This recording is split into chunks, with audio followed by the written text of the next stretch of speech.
Salve Maria Santíssima. Sextilanges, o que ele vai falar sobre São Tomás de Aquino? Vamos lá. São Tomás conquistou os aplausos de toda a gente. Se mesmo os que o não estudaram admiraram seu valor, os que puderam sondar as profundidades atingidas pela sua inteligência, sentem-se tentados a perguntar se haverá alguém que o suspeite. Ao primeiro contato com seu gênio, somos dominados por tal impressão de amplitude e agilidade ciclópicas, que apesar dos testemunhos da história, essa impressão nos chega a parecer totalmente inédita à semelhança da afeição que desabrocha sem ser notada por estranhos. Em geral, fica-se extasiado ao pensar que este Criador de infinito era um bom homem, um monge simples e piedoso, sem excentricidades de espécie alguma, nem mesmo particularidades, à exceção da santidade, e não se vai mais longe na sua biografia. Esta vida mortal, em que se insere uma vitalidade permanente, parece não ter despertado muita curiosidade. Seria até justo perguntar se essa biografia já se escreveu, pois de fato não a possuímos ainda. É pena, porque as suas lições são abundantes, e bom será que não nos contentemos indefinidamente com brochuras e panegericos, mas a própria razão desta negligência é instrutiva. A vida de São Tomás de Aquino está na sua doutrina, anda encarnada nas suas ideias. Por conseguinte, se lhe dominarmos as suas ideias, dominamos o homem todo, mesmo o homem adormecido, porque o São Tomás, até dormindo, ditava. Pensa continuamente. O ser que nele dá origem a um pensamento não lhe interessa, e nós, só de passagem, nos damos conta dele. Mas, em compensação, mostra-se e resplandece nos efeitos como Deus no cosmos. Os católicos têm especial razão para amar São Tomás e estudá-lo de forma assídua. É ele o seu filósofo. A sua obra é um tesouro de família. São Tomás é o doutor católico. Se ninguém deve ignorar tão grande gênio, para o católico inteligente, essa ignorância equivaleria a uma deção.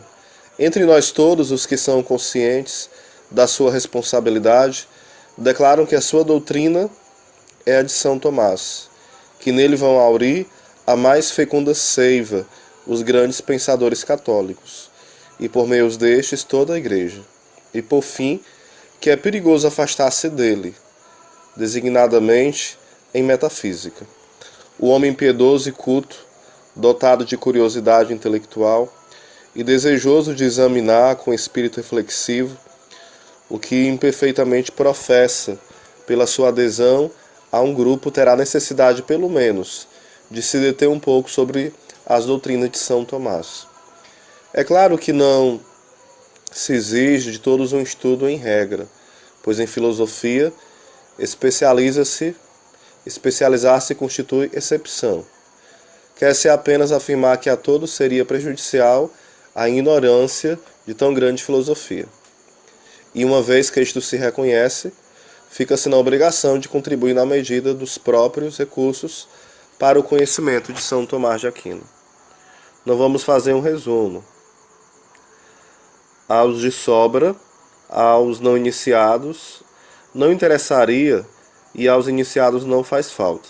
Mas também não temos em vista um estudo erudito, tanto mais que noutra obra já procuramos fazer uma exposição para pessoas de estudo.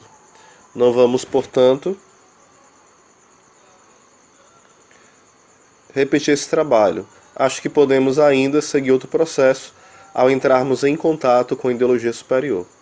Podemos dirigir-nos a um público que nem é propriamente constituído por iniciados nem por não iniciados, mas simplesmente por homens. Podemos falar de forma singela a homens, assim como o autor pode esquecer-se de que é autor, conforme desejava Pascal.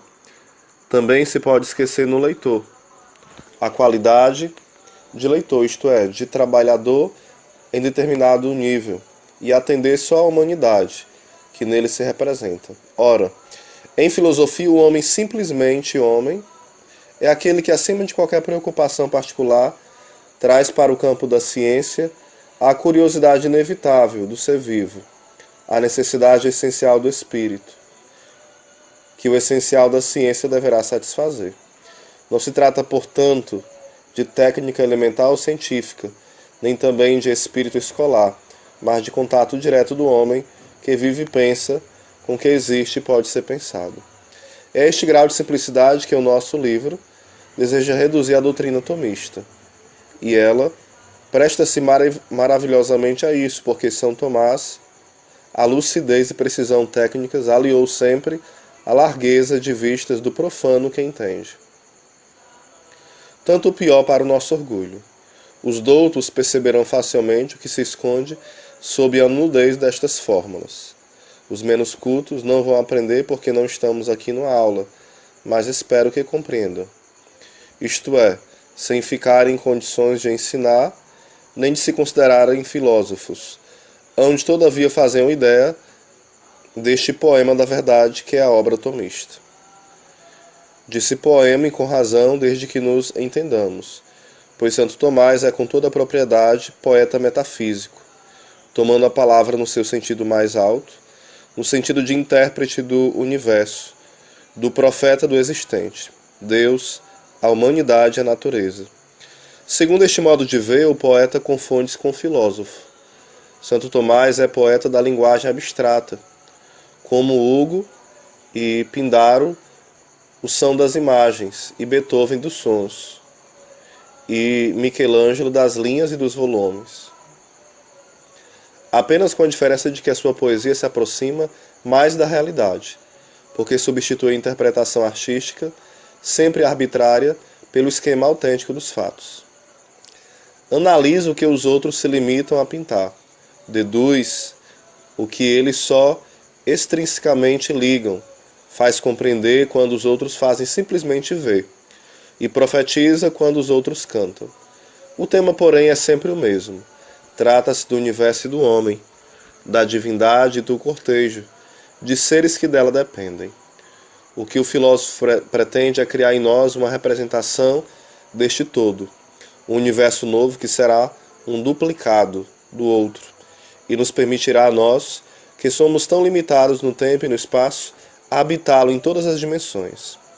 Penetrar na alma deste poema de ideias, saborear o espírito que nele circula, descobrir a unidade do que está por debaixo das aplicações doutrinais e os princípios por detrás das conclusões. Eis a nossa aspiração. Ignoramos qual virá a ser o resultado. Para tomar alento espontaneamente, começaríamos pelas palavras rituais. Do Senhor que invocamos nos vem o auxílio. Mas qualquer que seja o resultado, o nosso intento de fato é esse.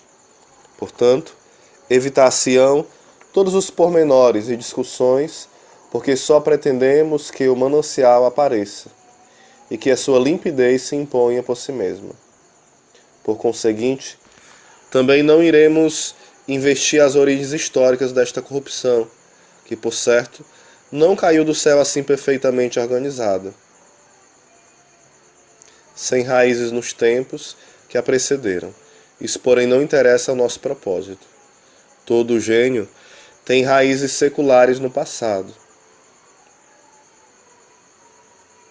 Seculares no sentido de há séculos atrás, não no sentido de secular do tempo secular, que nós usamos muito ligado ao termo secularismo, né? A época secular, tipo isso, né? O homem do século, não seria esse o termo, né?